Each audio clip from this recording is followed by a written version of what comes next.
There are many, many forms of yoga. There is also one form of yoga called book yoga.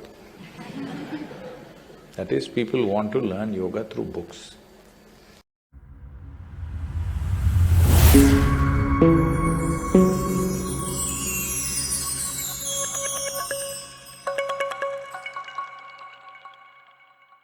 Sadhguru. I've read many of your books and I've learned a lot. I've also been touched deeply by Kriyas and Hatha Yoga. I was wondering, why is it that you don't teach Kriyas and Hatha Yoga through books? Wouldn't that reach more people? Thank you.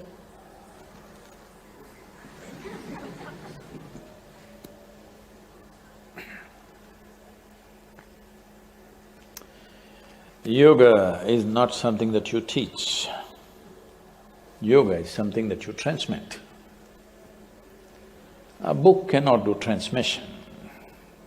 A book can give you information and inspiration.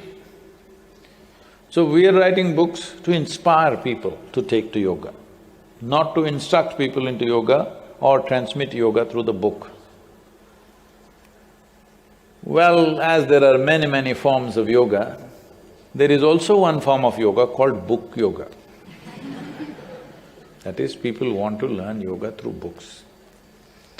Well, if you don't have any trouble in your life, even if the virus did not show interest in you, you must pick up a yoga book and try to practice yoga with a book. There are so many books wanting to teach yoga to people. Fortunately, people who buy these books, generally, they flip through, they don't read through. If they read through, they don't practice. If they practice within first 3 to 5 days, they will give it up. But there are a few people who will take this up seriously and do it. There are thousands of cases, or many more, who have caused immense damage to themselves by doing book yoga. Because when you do yoga through the book, you won't start with the basics. Whatever they are saying is the highest practice, that's where you start, because of course you're eligible, because you can read. Well, I forget which year.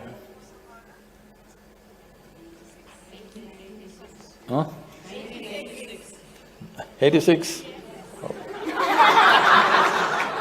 So some of them might have been cases.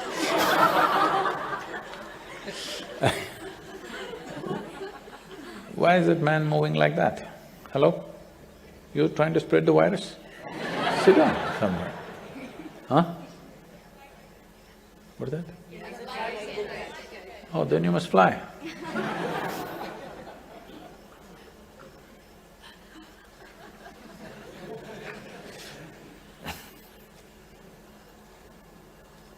I thought you were trying to do relay, virus relay. So, in 1986, when they made a survey in the Nimhans Institute in Bangalore, Nimhans Institute is a premier neurosciences institution, or it's a mental asylum on one level, not really an asylum, a hospital more. 8% of the inpatients that year were improper yoga cases. There are thousands of ways for you to drive yourself mad. There are. If you want, I can tell you how many ways you can do it. Or maybe you yourself are an expert. But 8% of the people choose yoga as their path to madness. That's incredible.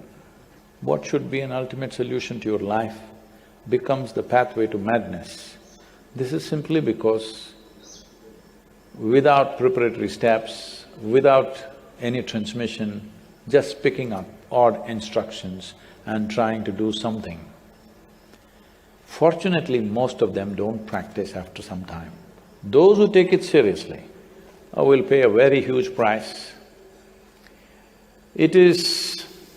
I know I will invite a lot of flack for this. but that's not new to me. So, let me say this.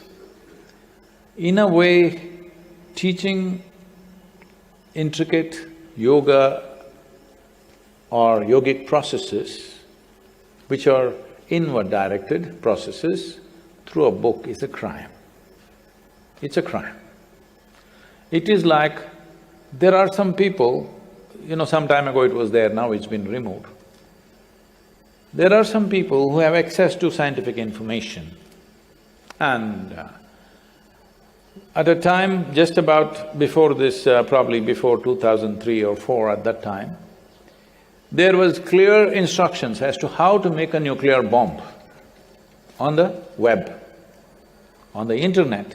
You could get everything as to how to make a nuclear bomb. Only problem was assimilating the material. But if you had access to material, every bit of information how to make a nuclear bomb was all there. Now they've removed because whatever, the security situations are such. So using knowledge in this manner is not a responsible thing, it's a crime. First of all, nuclear bomb is anyway a crime. Unfortunately, it is needed because somebody else has it, you're nervous about it, so you have it, because you have it, somebody else has it, because they have it, somebody else has it. Well, this is an unfortunate reality in the world, but putting it out on the net, how to make a nuclear bomb is definitely a crime, isn't it? In a way, yoga is much more than nuclear science when it comes to you as an individual person, because this can make something else happen within you. It can transform a human being into another possibility. If it's mishandled, it can also destroy a human being. So, when it comes to transmission, it's made in such a way, even if thousands of people are in the same hall, not everybody will receive the same thing. You can check the experiences of people, not everybody will receive the same thing, even if all of them are sitting in the same session, because that is how it is transmitted. Each according to their own, receptivity that they have. That's the way it should be. So that is the nature of transmission, subjective transmission. But putting all that in a book and thinking it's going to work, no, this book is definitely written by somebody who has no experience of any kind, because they've read something somewhere and they put it here. Anybody who has experienced the potency of what it is will never do that ever. So please, don't do book yoga.